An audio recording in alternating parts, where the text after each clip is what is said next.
Hi, welcome back to the Go Draft, elevating your screenwriting to the next level. My name is Andy Guerdat. I'm sharing with you my thoughts and techniques on screen and television writing, writing for cinema, based on 45 years' experience as a working writer in Hollywood. Today we're going to discuss writing and directing, that is to say, how those functions overlap and how they're separate. Before we get into that, I want to do a little housekeeping. I want to correct a credit from a prior episode where I accidentally credited Gosford Park, the movie, as being written by Julian Barnes. It was not. It was written by Julian Fellows. They're both good writers, but Julian Fellows wrote Gosford Park. And then I forgot to credit the two great screenwriters who wrote Bridge on the River Kwai, Michael Wilson and Carl Foreman. Anyway, screenwriters get so little credit, they should at least get it right from another screenwriter. So writing as opposed to directing. I'm sure a lot of you are planning to write what you direct and direct what you write. Maybe you already are. Nonetheless, it's terribly important that you understand the distinction as you sit down to write a script between the two functions. Films, movies, like novels, are divided into two elements, content and style. You may remember in high school, English class, at least when I went to school, that was something they always told you. All novels are divided into content and style. In a novel, the author, there's one author usually, and that person is responsible for both those elements, the content and the style. But in screenwriting, those two functions are divided between the writer and the director. The screenwriter is in charge of content. The director is in charge of style. Put another way, the screenwriter's job is what happens. The director's job is how do I show what happens.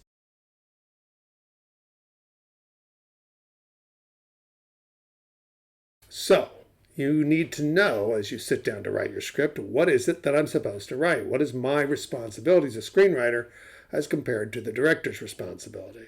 How much do I write? What do I write? Here's a simple rule of thumb that I use, and it seems to work. If something in the story affects character, scene, or story, it's your responsibility, as opposed to how we're going to shoot this. If an action affects character, scene, or story,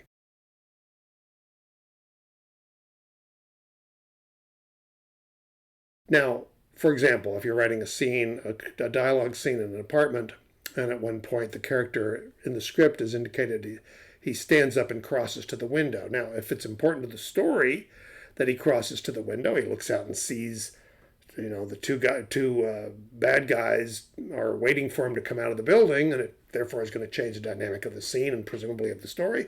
Of course, you need to write, he stands up and walks to the window. Or it could even be he stands up and walks to the window and looks out and sees something or somebody that reminds him of someone in his past, and that changes the dynamic of the scene of the story. Again, yes, that's a fine thing for you to write into the script. The crossing to the window. However, if you're just writing the scene and you think, well, I think it'd be kind of cool if he crossed to the window right here, and you write that in, well, you can. It's not about to say you can't do it, but it's of no point. It has no value. And indeed, when the director gets on the set and starts to block the actors, and the set is never going to look exactly like what you pictured it in your mind anyway. It's not going to be art directed exactly the way you imagined. The actors aren't going to be exactly who you imagined. And it's going to be blocked differently. And they may not stand up and go to the window at all, or they may stand up and go to the window at a different point. The point being, under those circumstances, that's style, and that is not your responsibility. You can write it in, but it's basically a waste of space. Do not, in your screenplay, write how it is to be shot. That is style, that is not content. One caveat is, yes, mood is a part of the story.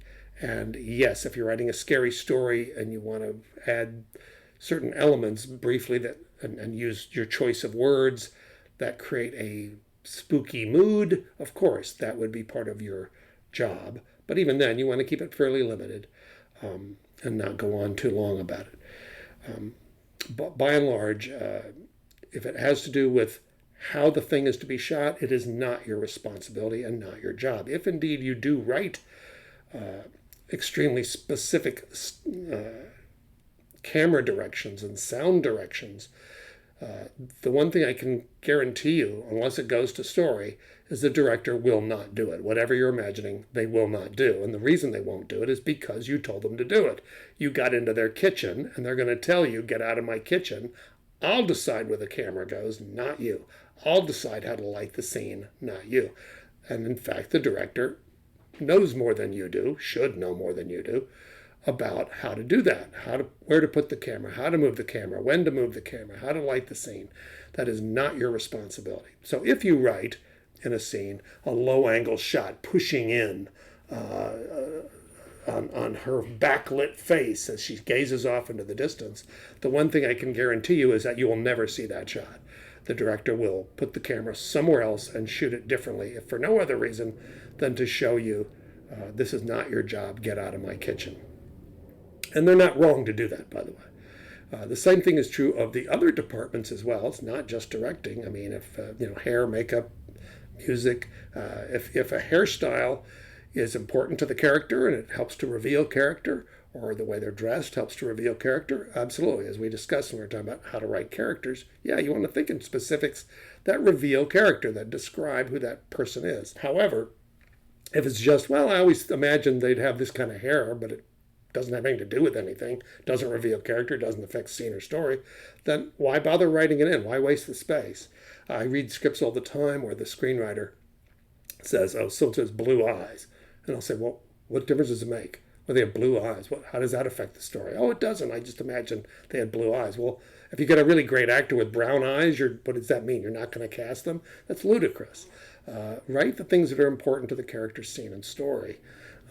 Don't waste your time with that other stuff. Music, constantly people are writing in music cues.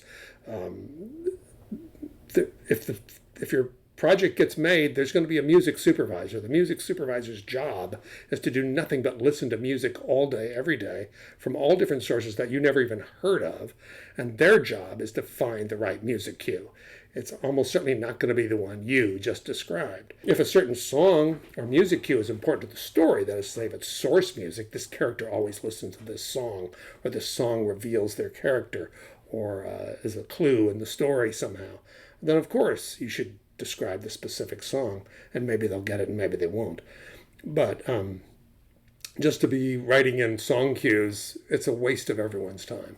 Someone else is going to do that. There's going to be a music supervisor and a composer who know much more about music than you do, who are going to pick a better song than you probably would have, unless it's important to the story. I'll give you an example, by the way. The movie The Graduate, which I've shown you clips from, and I'm going to show you another one in a minute.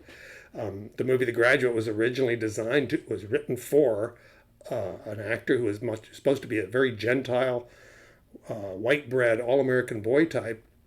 Young Robert Redford was up for the part and desperately wanted it, and Mike Nichols, the director, finally said, no, I'm not going to cast you, even though you're a wonderful actor. And he said, why? He said, because I can't imagine that you would ever have trouble getting a woman into bed. And Redford said, I don't understand, what do you mean? And Nichols said, exactly. And so he cast Dustin Hoffman in the part, who was not anything but white bread type, all-American boy looks, but he was wonderful in the part. He was a better actor for that part. And they would have been wrong if they had just cast for blonde hair instead of casting for who would have been best in that role. All right, now I'm going to show you a clip from The Graduate, and then we're going to discuss what part of that needs to be written by the screenwriter and what part is up to the director. This young man is soon to continue his education as a Frank Halpingham Award scholar. But before he does... You're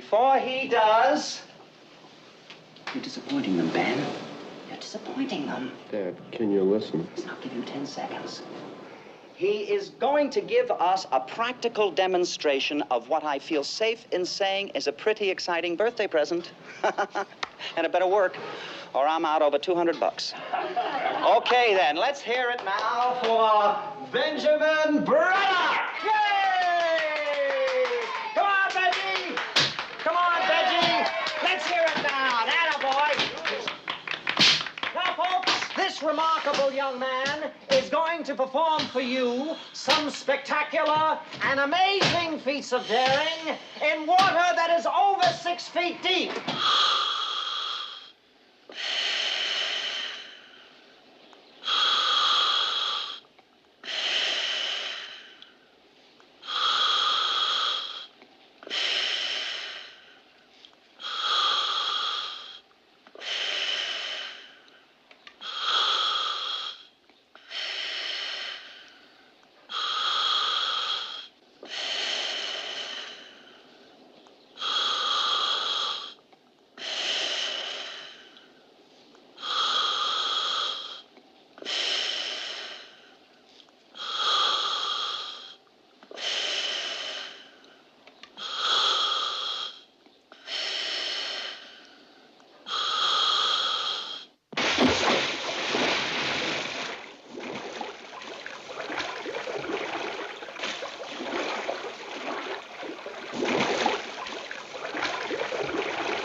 Okay, so how much of what we just saw would be in the screenplay, would be the screenwriter's responsibility?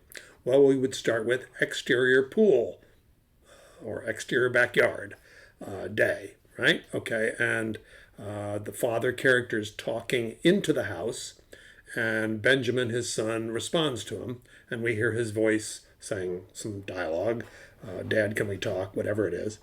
Is that my responsibility as a screenwriter, Buck Henry's responsibility as the screenwriter, to write Benjamin, parentheses, O period S period, meaning off screen, or O period C period, meaning off camera, so that we would know that that's how the director's supposed to shoot it? Is that my responsibility? Yes, it is the screenwriter's responsibility, because not only does the joke depend on revealing that he's wearing that ridiculous scuba suit, but the dynamic of the scene itself is determined by the fact that the audience has not yet seen that character. So yes, it is my responsibility to the scene to write O period S period off screen when I write Benjamin's dialogue. Then we cut into the house, right? And I believe it was the kitchen maybe. And then it is my responsibility as a screenwriter, Buck Henry's responsibility, to write interior kitchen, continuous. Don't have to write continuous. I kind of like to, but you don't have to. Interior kitchen, so that we reveal, we now see what the present is and how ridiculous Benjamin looks in this absurd scuba suit. Okay, and then he starts to walk toward the door, and now the camera goes to a point of view shot, written POV, I'm sure most of you know. Point of view shot from Benjamin's point of view through the scuba mask. Is that my responsibility as the screenwriter, or is that the director's responsibility? It is my responsibility as a screenwriter, because that is absolutely germane to this scene and even in a larger sense to the story.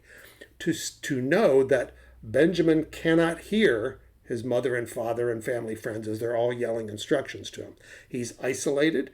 It makes the scene funny, of course, but also beyond that, it's what the movie's about. It's about isolation and alienation.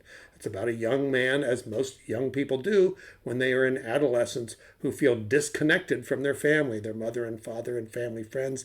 They don't really feel like they have anything in common with them anymore, but they're clueless as to how they're going to go about shaping their own lives, and that's what we need to show. So yes, it would need to be written in the script, Benjamin's POV, and dash through the scuba mask, so that the director and his cinematographer and cameraman know they're going to have some sort of a mask on this that we're going to be shooting through, or an effect put in post, so it looks like we're looking through a scuba mask. And I would need to write in the scene, his parents are mouthing instructions to him, but we cannot hear them. There is There's no sound except for the sound of the breathing through that respirator. That's a part of the story. So yes, that would have to be written in. It should be written in by the screenwriter. It's not something that was left up to the director as a matter of style. It had to do with this particular scene. And then when he goes into the water, and now we're exterior swimming pool underwater, and then we do the jokes of him looking up and trying to come up and then pushing him back down. And then finally we do the reveal of him standing alone at the bottom of the pool wearing this ridiculous scuba suit. And now, was that last shot that we saw, is that last shot the screenwriter's responsibility or the director's responsibility? Is it content or style? I would argue that it is content, that we would probably want to see the last shot of him is in full, seeing him in complete alienation. He is underwater, disconnected from his family, which is what the scene is about. It's showing that he's disconnected completely from his family in an emotional sense. And the next scene is him getting on a telephone and calling this older woman and initiating an affair with her because he does feel so alienated from his family. I don't know. I didn't read the final draft of the Graduate. Maybe it was written in, and maybe Mike Nichols came up with that. Maybe it ended with the point of view shot, but I would bet it didn't. That's the difference between content and style, between what happens and how you shoot it. Let's do another one. This is from another classic movie from the 1940s. I've shown you some clips from it as well, directed by Alfred Hitchcock and written by Ben Heck. Great movie, Notorious. And all you need to know is that Cary Grant and Ingrid Bergman are spies who are trying to who have infiltrated this Nazi's house, and they know that something horrible, something villainous is going on in the wine cellar of this mansion, and they're trying to get in there to see what it is. And they decide to do this during a big party. So there's a big party going on upstairs, and they're going to try and sneak into the wine cellar. And here's the scene.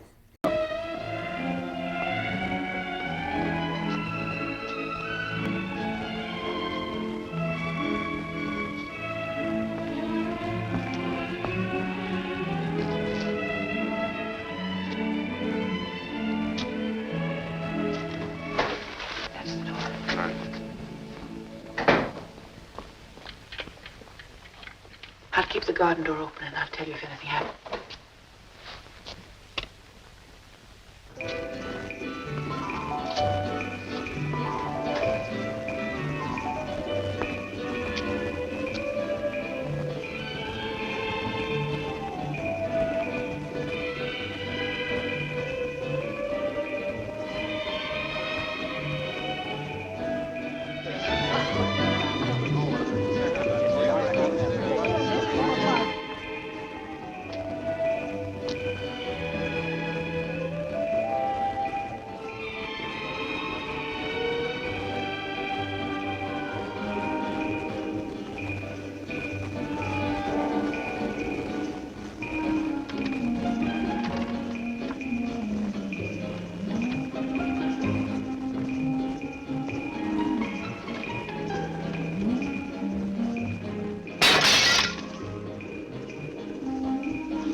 Vintage sand. We've got to leave things as we found them. Help me find a bottle of wine with the same label as these others. But there isn't really sand, is it? No, I think it's some kind of metal ore.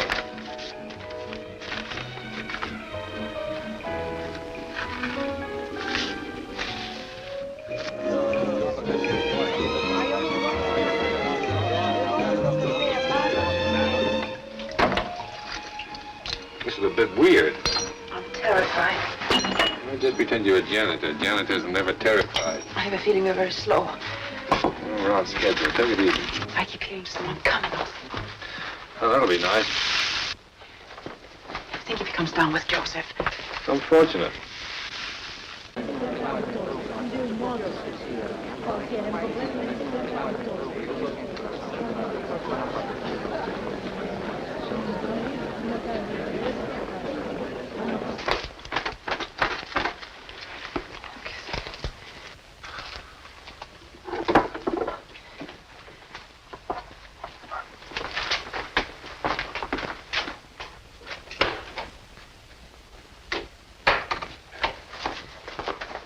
Someone is coming. It's Alex. He's seen us. Wait a minute. I doesn't kiss you. No, he'll only think we... What I want him to think.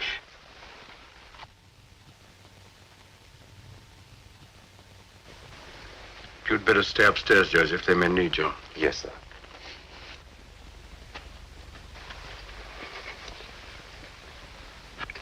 Oh, Dad, Dad.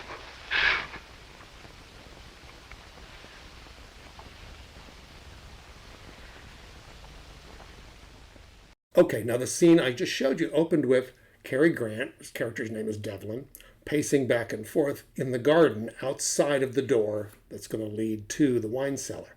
Is that style or is that necessary? Is that important to the story that we start exterior garden night?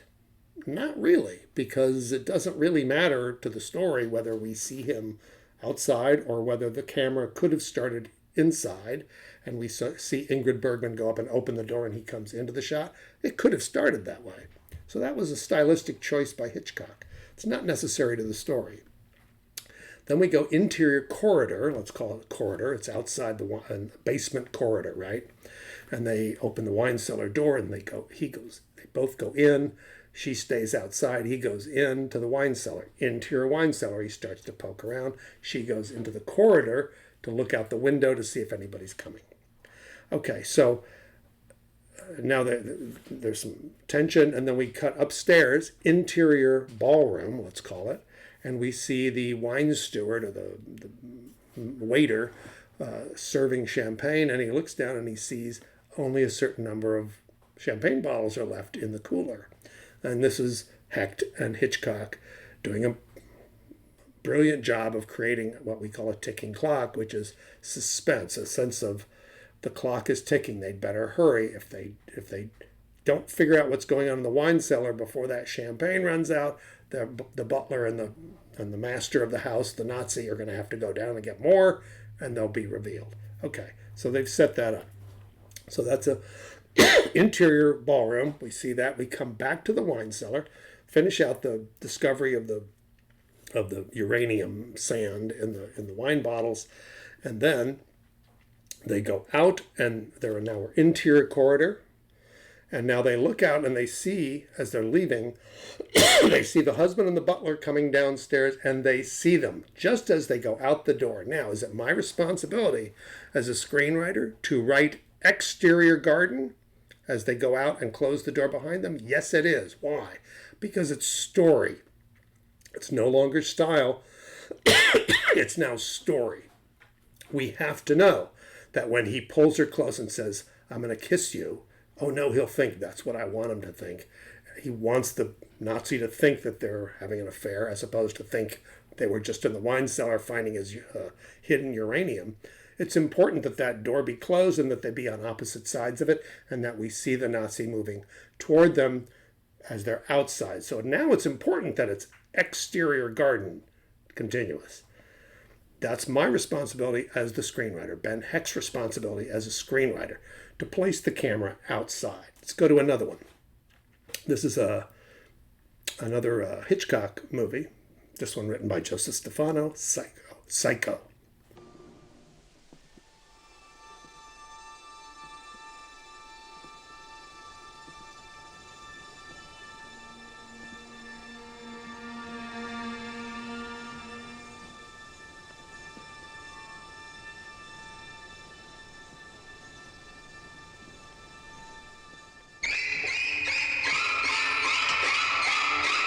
Okay, now, is it important to the story that the screenwriter write as that character is walking up the stairs, camera tracks with whatever the character's name was, Arbogast, I think, as he walks up the stairs? No, it is not.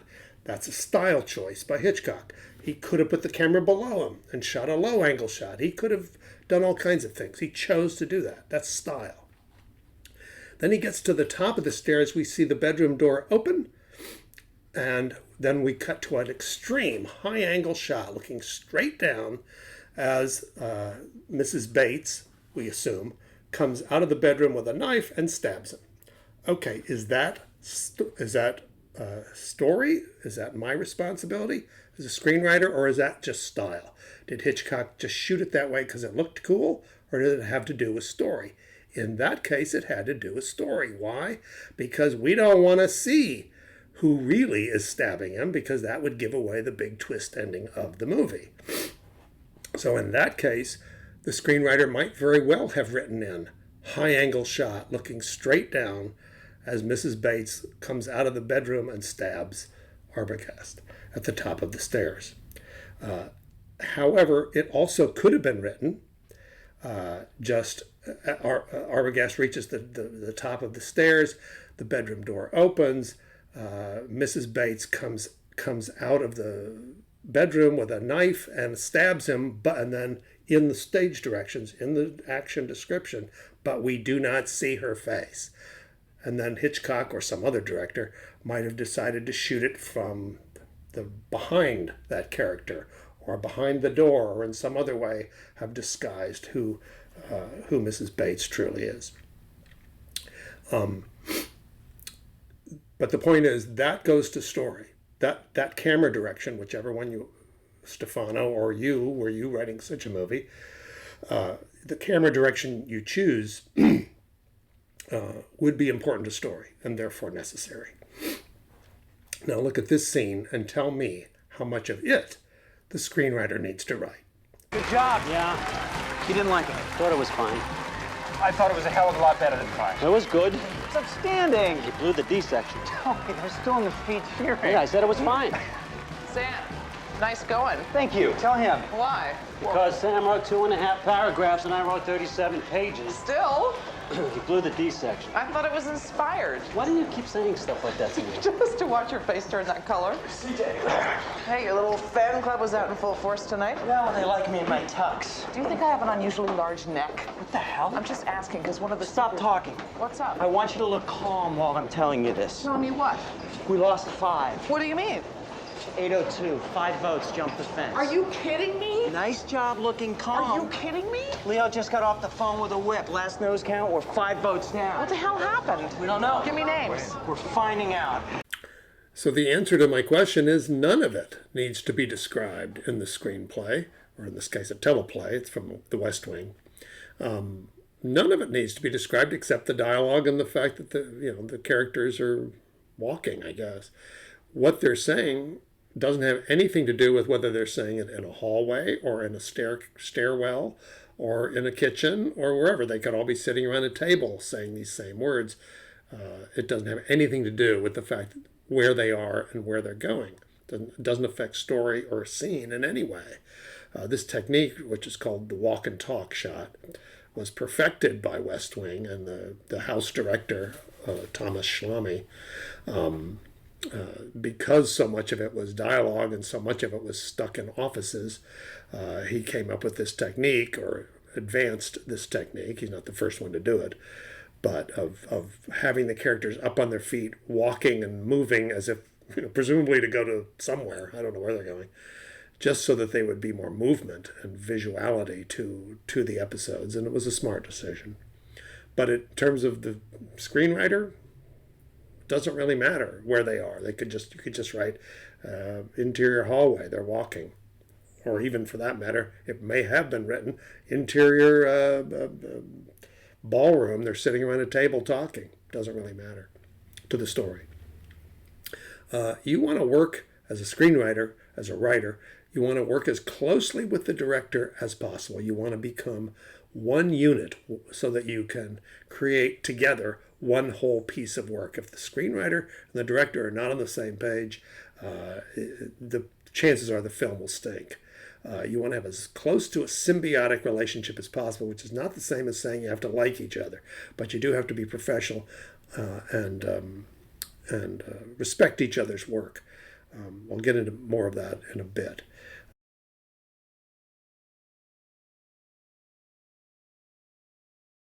If you direct what you write, of course, the rules of what I'm talking about are slightly different. For example, an Alexander Payne script, he tends to write with very specific camera directions, close on this, push in on that. Why? Because everybody knows he's going to direct it. he knows he's going to direct it, and everybody else does too, because he's a fairly famous director. So therefore, it doesn't need to read all that pretty. He can afford to write kind of a thicker stage directions, camera directions, sound directions, and so on. On the other hand, Spike Jonze, when he writes a script that he directs, his camera directions, his action lines are very spare. His script for the movie Her, very, very spare camera directions. Why? Again, because he knows he's going to direct it, and everybody else knows he's going to direct it. So therefore, he knows, I don't need to put in all those things. I'm going to talk to the cameraman. I'm going to talk to the production designer. I'm going to talk to the actors. I don't need to write all that into the script. So because they're directing it, and because everyone knows they're going to direct it, they're allowed a little more freedom in terms of what you put on the page. They can afford to do it in their own way. Now, the Coen brothers also direct what they write. Most of the time, it's their scripts that they're directing. So let's take a look at a script page for No Country for Old Men, and then we'll look at the scene itself.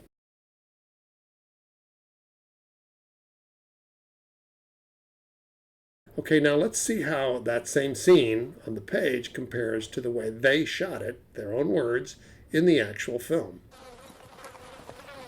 Oh, hell's bells. They even shot the dog. Well, this is just a deal gone wrong, isn't it? Yeah. Appears to have been a glitch or two. What calibers you got there, Sheriff? 9mm. A couple 45 ACPs. Somebody unloaded on that thing with a shotgun. How come you reckon the coyote ain't been at him? I don't know.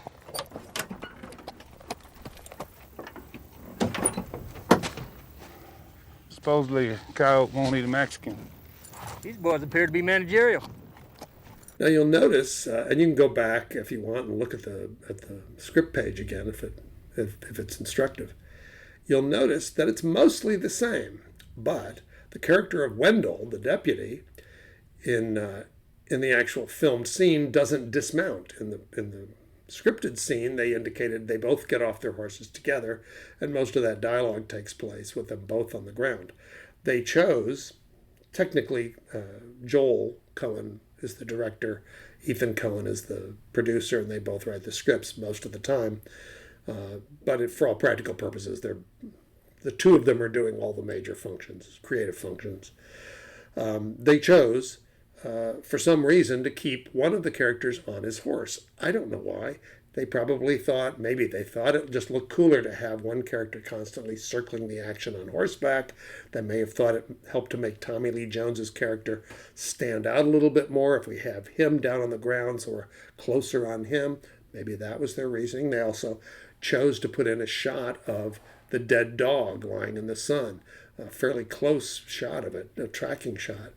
That was not in the script. That there's dialogue that indicates, oh, look, they even shot a dog. They decided to shoot it. That wasn't in the script. They obviously changed their minds when they got on the set. So even when someone is directing what they write, they're going to make and have a lot of powers, the Coens did and do. They still may decide to change things. They usually do. The director usually does decide to alter things based on the location and on their cast and many different factors. You may plan to direct your film, but if you're not already a famous director like these people I'm mentioning, your script still has to read well in order to attract the money and the talent required for you to get it made. So you have to write a really good reading script before you get the chance to write a shooting script.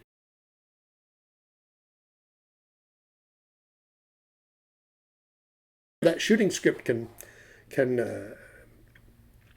look like almost anything that you want it to, because presumably you don't write it until you already have the money and the talent in place. But that reading script has to read fast and entertaining to a lot of people who don't necessarily know much of anything about film production. It has to read has to just be a good, fun read the way any other document, short story or a novel would be a good, fun read. It's interesting if you've ever had the experience of going to a production meeting on something that is in production, that is about to get shot. And the production meeting is, sometimes a director is running it, sometimes it's a line producer running it, and the department heads are all sitting around a table, and they read through the script, and they read through the script in a way that would shock most screenwriters or TV writers, which is to say, they just say, okay, into your kitchen, blah, blah, blah, a bunch of dialogue, and then she's going to throw a glass of water in his face. So we're going to need doubles or triples on all those costumes in case we have to do multiple takes, and you know, the water on his shirt isn't going to match, so we'll need triples on that. Oh, and then over here it says we see headlights at the front window. Okay, lighting, you're going to have to rig that so it looks like it's headlights. And over here the dog comes in and they're supposed to pet the dog, so we need a dog. We're going to have to get the dog wrangler and all this stuff. All this stuff that they don't care about the dialogue, blah, blah, blah. They couldn't care less. They're just dealing with production. Okay, so you're not writing that script yet. You're not writing a shooting script. You're writing a reading script. And I'm going to show you some examples. A rule of thumb is the closer a script gets to production, the more technical the directions tend to get, the stage directions.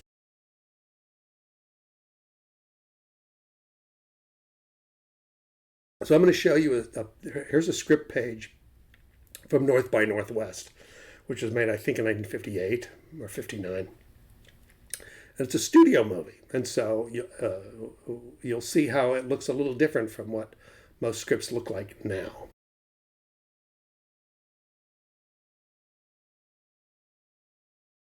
Now you notice how specific the action lines are, the camera directions. It's very, very specific about what the actors or the characters are doing. Much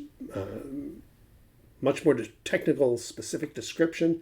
It describes camera angles. It describes lots of technical details that the production people are going to need to know in order to execute the scene exactly the way the writer Ernest Lehman and the director Alfred Hitchcock want this to play, want it to look. That's because the script wasn't written, except that they already knew it was going to get shot. It's an Alfred Hitchcock movie. It's a big studio movie. It's already been greenlit, so we can afford to write those technical camera directions and sound directions because we're writing directly to the department heads. We don't have to worry about whether an agent thinks it's cool or not. Okay, now look at a more modern script. This is a script page from Michael Clayton.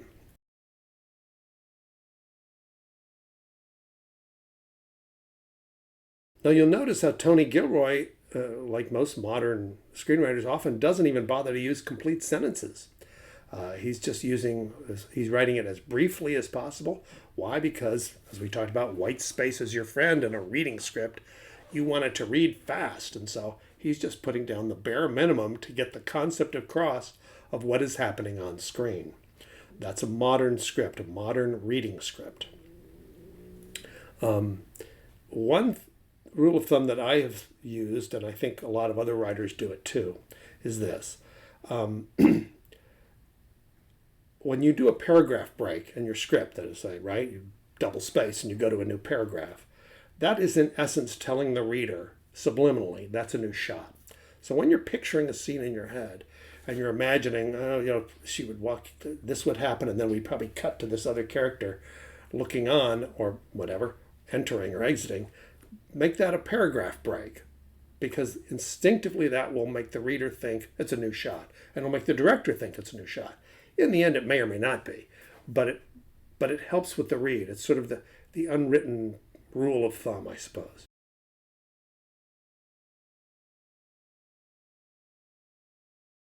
However, do not, conversely to that rule, don't put more than one shot in one sentence, or worse still, a bunch of them in one paragraph. For example, if I wrote, as I see constantly in scripts, something like, as the airplane flies over the house, she desperately searches the book for a clue and finds it. Well, that's one sentence, one very long sentence with multiple, probably multiple shots, multiple cinematic ideas in one sentence. So it all blurs together. You can't picture it. It's written like a short story or a novel. It's not written like a script. If I were trying to write that in a modern script, I would probably write something like, the airplane flies over the house, period, paragraph break. Below in the garden, she frantically searches through a book, period, paragraph break.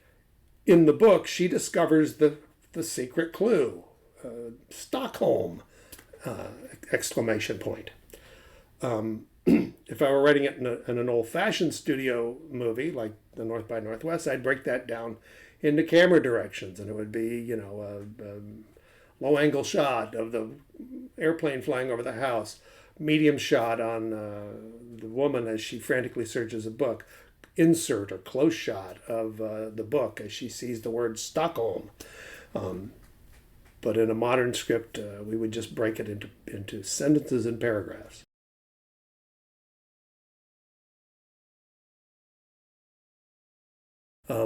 As I say, the closer something gets to production, the more technical the action directions tend to be.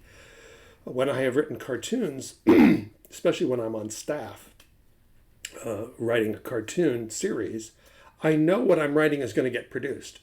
And sometimes when I'm working for Disney, for example, the director, the storyboard artists are right there on the floor where I'm working on my script. And so we're working in very close conjunction. In those cases, I can afford to write very specific camera directions because I need them to know exactly what I'm picturing so that they can execute it.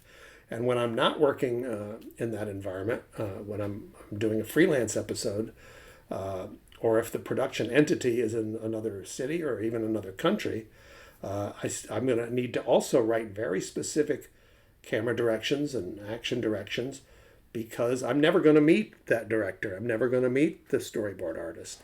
And they need to know what I'm picturing. They may change it, but they first need to know, this is what I'm picturing.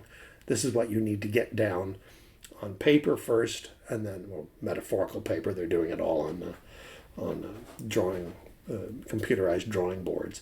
But nonetheless, they need to get this thing drawn, in essence, so that it can be executed the way I imagine it, or better if they can make it even better. Let me show you an example. This is just one random page from an episode of a cartoon series I wrote, and you can look and you can see from this how the action lines and the camera directions are more specific than they would be in a traditional feature film.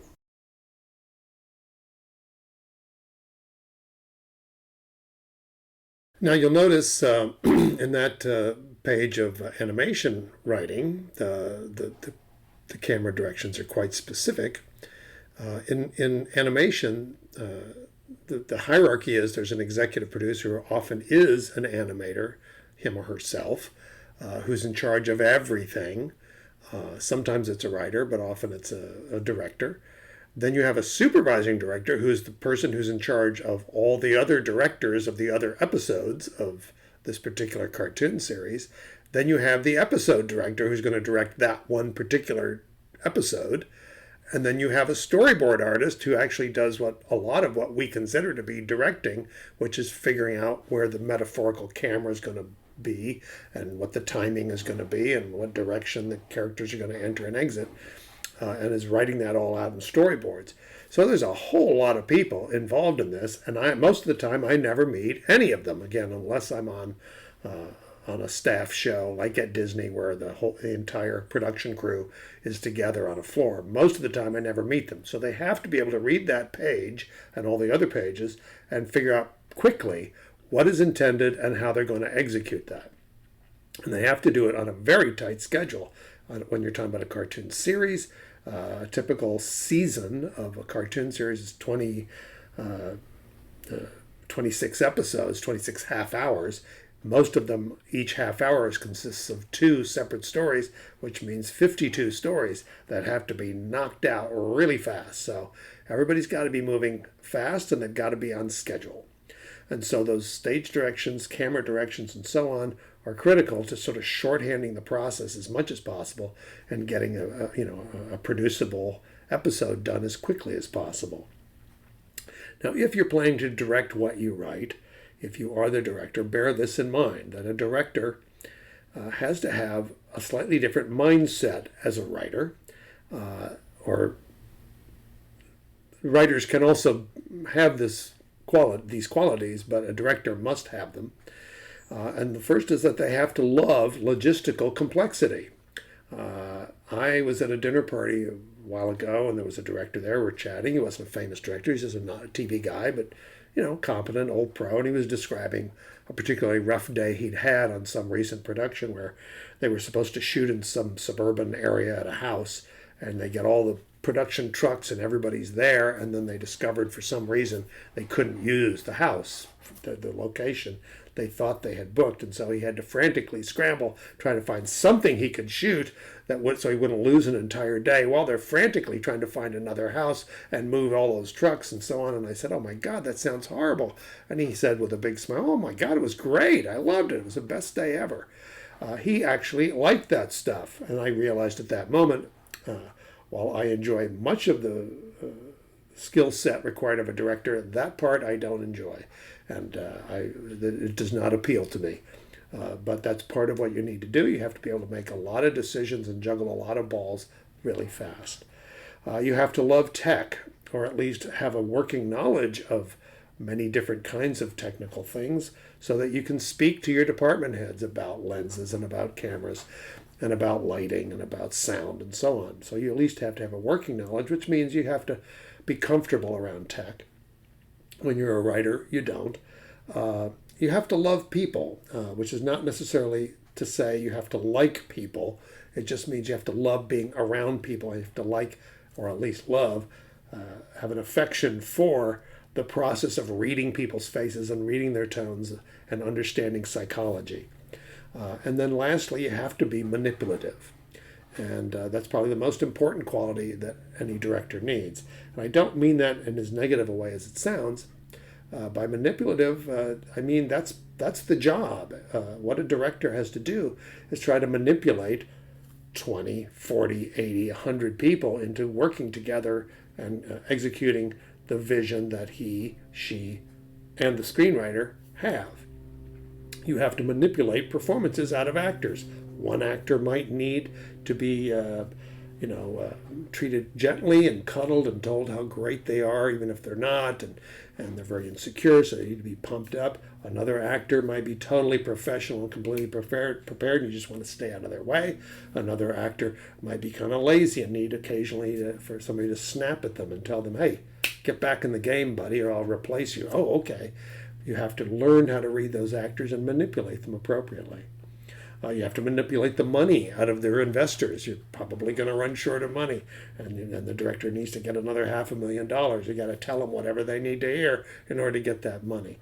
You've got to manipulate your department heads. Often cinematographers tend to be fairly egocentric people, and sometimes they want to shoot a different movie than the director wants to make. You got to manipulate them into shooting your movie.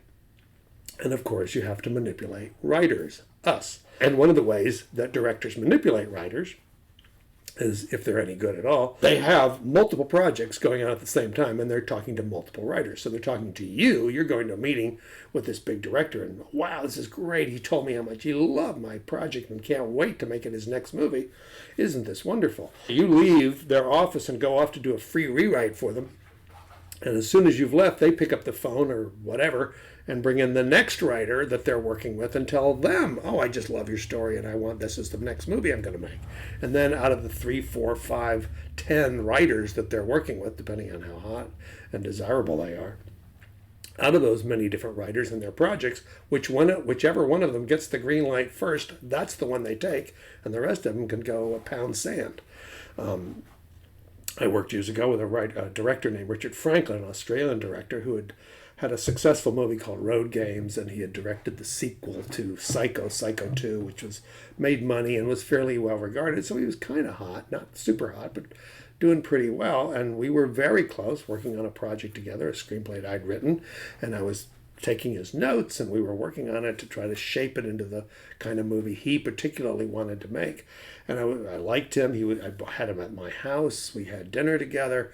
And then I finished this free rewrite for him. I call him up, and he's nowhere to be found. Doesn't answer my calls. This is before email. He didn't answer my calls. I couldn't reach him. A week goes by, 2 weeks goes by. This is really weird. Finally, I tracked down his agent, and his agent says, oh, you didn't know? He's shooting a feature in Australia. So he just left me high and dry. That was just considered part of it. I never spoke to him again in my life. The director, Peter Hyams, I worked with on a project, and he was a fairly well-regarded director, and same thing. I really want to do your film. This is the script I want to do. And then he got the assignment for the sequel to 2001, which was called 2010. And what is he going to do? Turn down the sequel to 2001? He just walked away from me and did that. And as it turned out, it wasn't a very good movie and wasn't very successful either. But nonetheless, that's how directors work. And as long as you know you're being manipulated, as long as you know that that's part of their job description, to be manipulative, it's okay. I mean, I get it. It's the business. What's the line? It's not, didn't call it show fair, it's show business. One way to look at the different mindsets of directors and writers is this. A director has to deal with 1,000 different things constantly. They have to deal with actors and producers and money and shooting schedules and egos and crew problems and locations. They've got all this stuff that they've got to juggle. And what they're trying to do is take this expansive myriad of different factors and shrink it all down and control it some way, and out of that get one thing, which is a film production out of it.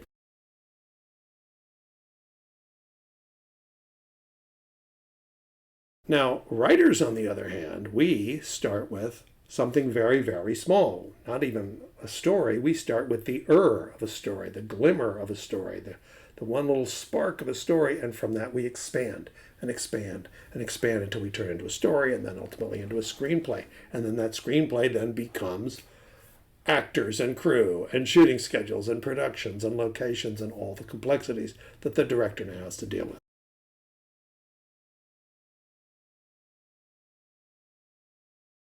We're looking at the same thing, a film production, but we're looking at it from opposite sides of a prism. Writers tend to have expansive minds that start small and go out, and directors have to have minds that start with the capability of many things and shrink it down. And it's sort of two different sides of the same equation. So as a general rule, directors tend not to think globally. They tend not to think philosophically. They tend to think more in specifics, tangible execution, whereas writers tend to be more philosophical and sit around musing about the state of the world and life and so on. William Goldman said that he'd worked with many great directors, but he never met one of them who had anything to say about life that couldn't fit in the bottom of a teacup. I have sort of found that to be true myself. I've worked with a lot of directors. Some of them were important directors. That no director can be dumb. I never met a dumb director. It's impossible, because they, as I've described, they have to have command of so many different skill sets, psychology and budgets and management skills and tech and so on, and have an aesthetic sense on top of that. And yet I never met one who had a unique vision about life, the way a great author or philosopher or teacher or thinker will sometimes say something that just makes you snap your head around and say, wow, I never thought of it that way. I worked with, sat in rooms with Peter Bogdanovich and Herbert Ross and Yvonne Passer and Peter Hyams and many other directors, and I was always amazed that they never ever said that thing that made me see either life in general or this particular project in an exciting and revelatory new way. I was especially amazed by Bogdanovich because he was quite famous and had made many really good movies. He made some terrible ones too, but he made some really good films. And working with him on a project, I kept waiting for that moment to happen, and all he talked about was shots. He never got beyond that. I was surprised. Directors always have more power than screenwriters ever will, with the possible exception of Paddy Chayefsky, who I mentioned became so famous as a writer that at one point he did have more power than the directors who worked on his projects, but that is extraordinarily rare. For all practical purposes, directors always are going to have more power than a screenwriter ever will. In film, I'll discuss television in a minute, but in movies, that's always the case.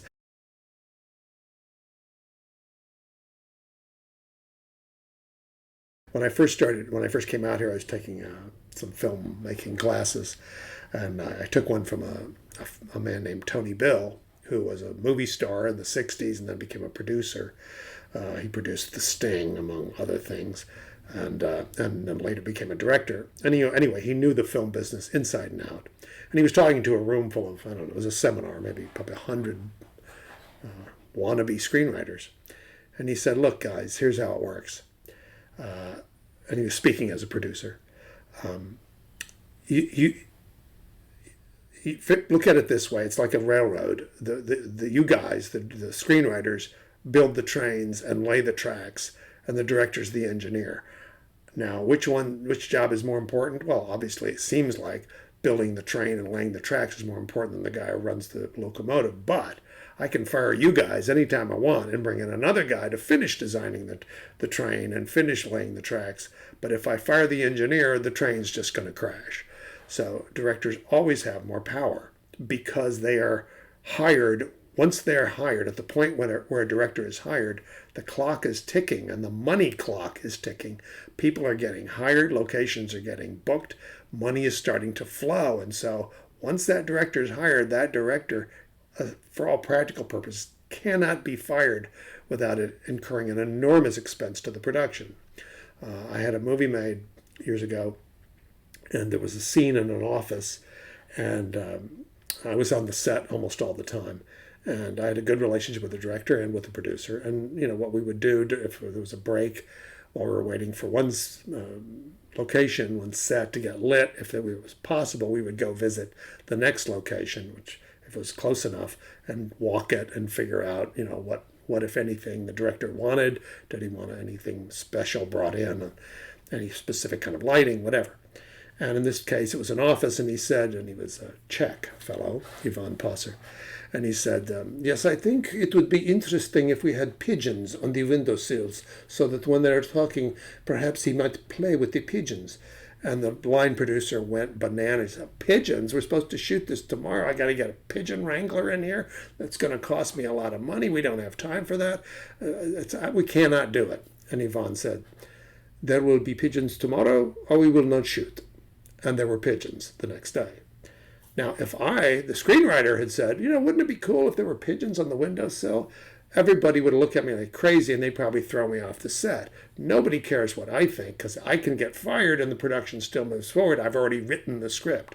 But if the director gets fired, all hell breaks loose, and a lot of people have a lot to answer for. So it's easier to just get the damn pigeons.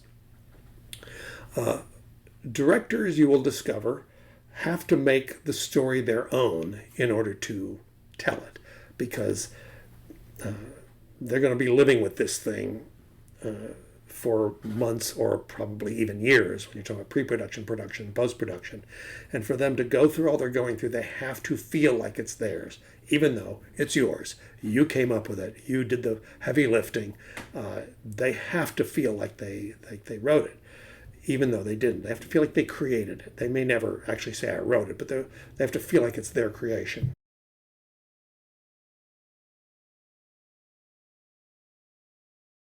A friend of mine tells a story, writer friend, about having a movie made, and the director was doing radio interviews. Obviously, nobody ever wants to interview the writer.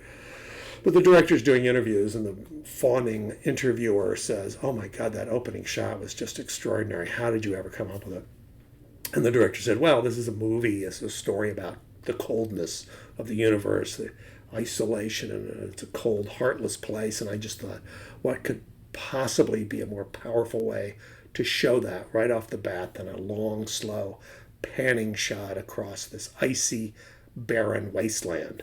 And my friend said to me, yeah, that and the fact that the script said, fade in, exterior frozen tundra, day. In his mind, I'm sure that director felt like he'd created it, even though it was mostly there for him to just read and then execute. But it's a necessity of their process most of the time. How many times have you read a movie review that says, oh my God, the great cast and this brilliant director do the best they can with this horrible script they're given to execute? And yet, in the history of movie reviews, no one has ever written, to my knowledge, the actors and the directors completely butchered what was obviously a great script. But I will tell you firsthand, very often that's precisely what happens. I would say more often than not, when you see a horrible movie, that's what's happened. Somebody, or probably many somebodies, made a series of terrible decisions that ruined a perfectly good script, or at least a decent script. Most of the time, any movie that gets made, any production that gets made, the script had to at least be pretty decent. And the reason is because when a producer goes out to he's got to raise money, he's got to find a star director, and he's got to find a star cast, or at least as close to a star cast as he can. What does he have to work with? He has a script. Well, that script has to at least be pretty good, right? For it to even get halfway down the road, much less all the way down the road. It's very unlikely that he goes out with just a terrible script and raises money and attracts the talent required to get it made. So it makes logical common sense that most of the time the train wreck comes because they couldn't execute a perfectly good script. And it may not even be anybody's fault. It's just one of those things. It's hard to get all the pieces in place in order to make a really good movie. They're very hard to make. It's much easier and much more likely you're going to make something that's flawed or even terrible. When the movie The Hangover came out years ago, huge hit, gigantic success, and the director went on an interview tour, and I listened to him, and he just went out and trashed the two guys who wrote The Hangover. And what a nothing script it was. It was terrible. But my buddy and I took it, and we just took it away, and we wrote all that great stuff that you thought was so great. We wrote all the Mike Tyson scenes and the scenes with the tiger. That was all us. Those guys didn't do anything. And he publicly trashed them. Now, this guy had already had a couple of successes. So here's what you have to believe in order to believe his BS story. You have to believe that this guy who was getting the best comedy scripts from the biggest agencies, because he'd had a couple of successes. So out of all the scripts that he was offered, he deliberately chose the worst one, a terrible, terrible script, in order to make that his next project, over all those dozens, if not hundreds of other scripts he had to choose from the top screenwriters in town. Really? I don't think so. The more likely thing is he read it, knew it was really good, and thought, I'm going to look really great if I direct this. Then he changed some stuff and convinced himself that he had saved the project, or more accurately, wanted to convince everybody else in Hollywood that he had saved this terrible, terrible script. Now, proof of what I'm saying, The Hangover made a fortune, and the reason it made a fortune is because it is a brilliant structure. If you haven't seen the movie, it's a bunch of average suburban type guys who take their buddy off to Las Vegas for a bachelor party weekend before he gets married. They all get so drunk and so high that they wake up the next morning, they can't remember what they did, and they've lost the groom. They don't know where he is. So in order to find him, they have to try and remember all the crazy things they did the prior night. And so we, the audience, get to revisit all the lunatic things they did during that wild night, and eventually find the groom. But they're trying to find him before his wedding, which is coming up faster and faster and faster. It's a great premise. It's a great idea. It's a great structure. Given that structure, you can plug in almost anything, and it'll be funny. And so it was, and it was a huge hit. And then the genius director decided, I don't need them. Hangover 2 comes out. Hangover made this much money, Hangover 2 made this much money, and Hangover 3 made that much money. The reason why the first one worked was because of the script. It's just the director couldn't make himself admit that. However, having said all this, it may seem like directors have all the power. They do have most of the political power and the immediate power, but we have one thing that not only directors, but producers, actors, nobody else can do, and that is we can create our own work.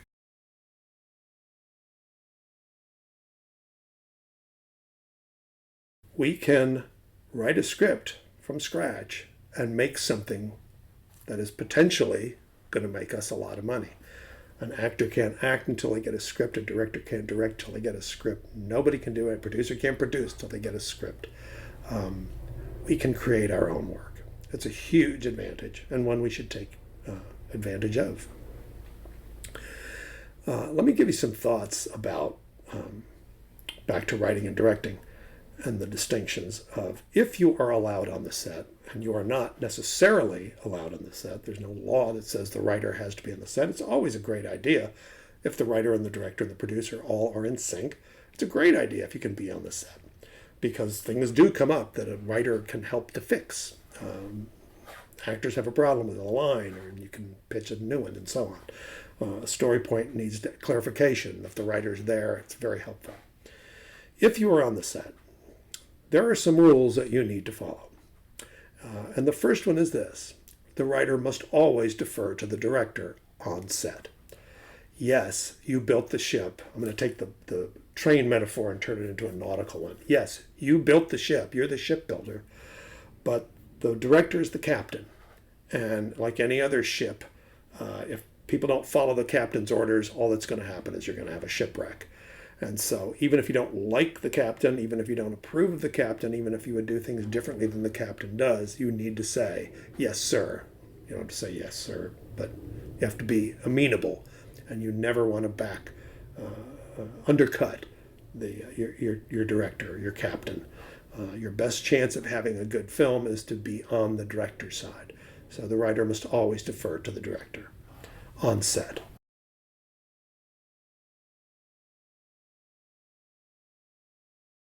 If you have an idea for something, a way to attack a scene, a new line, whatever it might be, you should always speak to the director privately. Don't say it in public, and don't say it in front of everybody. Take them aside when they have a moment and say, hey, what do you think of this? What if they did this? What if they said it that way? What if they said this new line? You should always do that. You should always speak to them privately.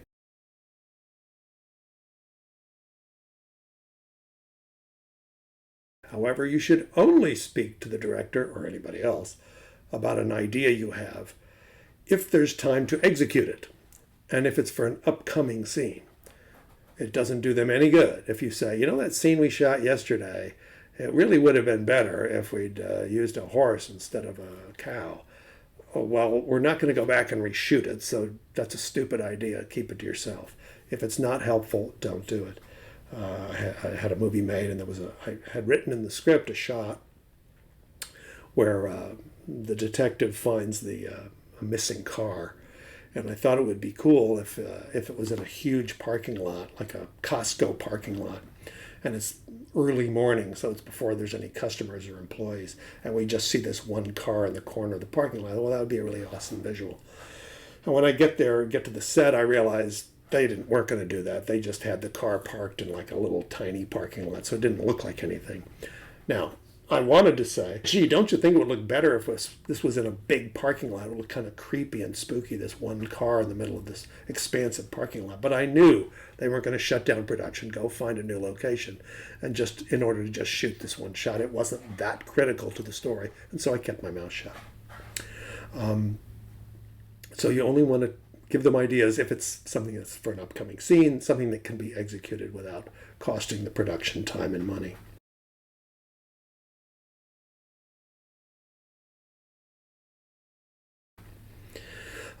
Never, ever give an actor, or anyone, but especially actors, direction without going through the director first.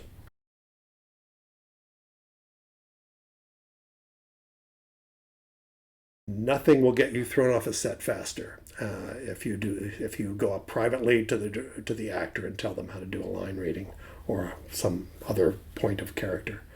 You always go through the director. If an actor comes to you, then your appropriate response is, "Oh, that's interesting. Let's go talk to the director."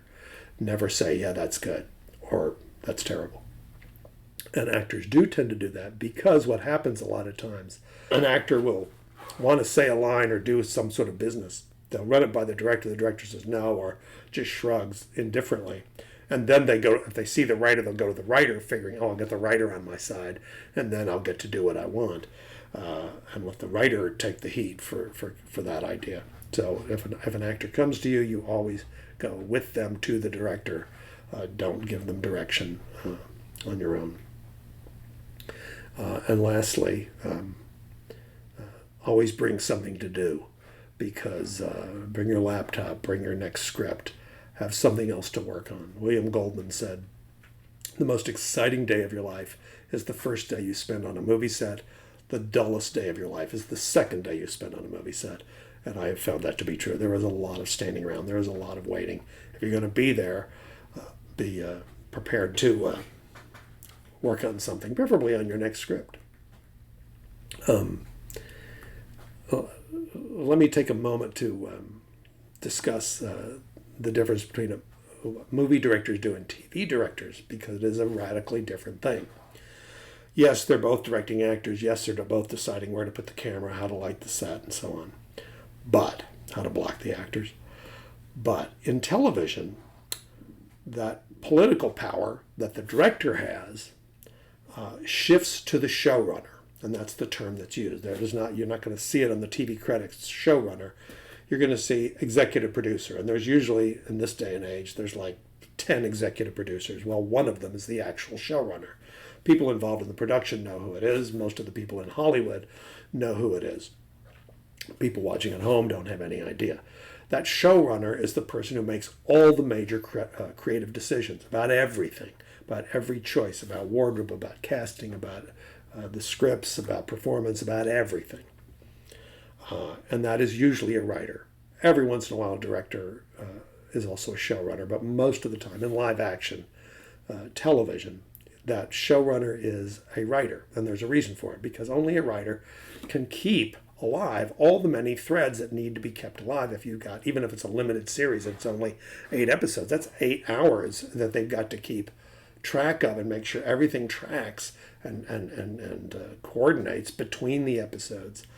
They've got a director can only direct one thing at a time, right? They have to have pre-production, production, post-production, and even if they skip the post-production and leave the editing to someone else, they still can't possibly direct all of them.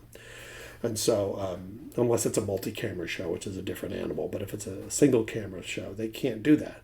And their minds usually don't tend to work that way anyway, as we discussed. They're not usually the kind of people who are going to want to keep that many threads going for that length of time. It's usually a writer. And so the showrunner, which is usually a writer-producer, has that power, has the same power that the director has in movies. And a director in television, in series television, is a hired hand. They get hired and fired. And you'll see, if you look at the credits, you'll see on some, especially on some limited series that have a fairly decent budget, you'll see some fairly big name directors sometimes if they need work. They'll do an episode and, I'm sure they do a competent job, but they're not usually going to infuse it with their personal vision. They're doing the vision of the showrunner. And they're hired hands. So whereas directors always have more power in movies and always will, writers always have more power in episodic television and probably always will.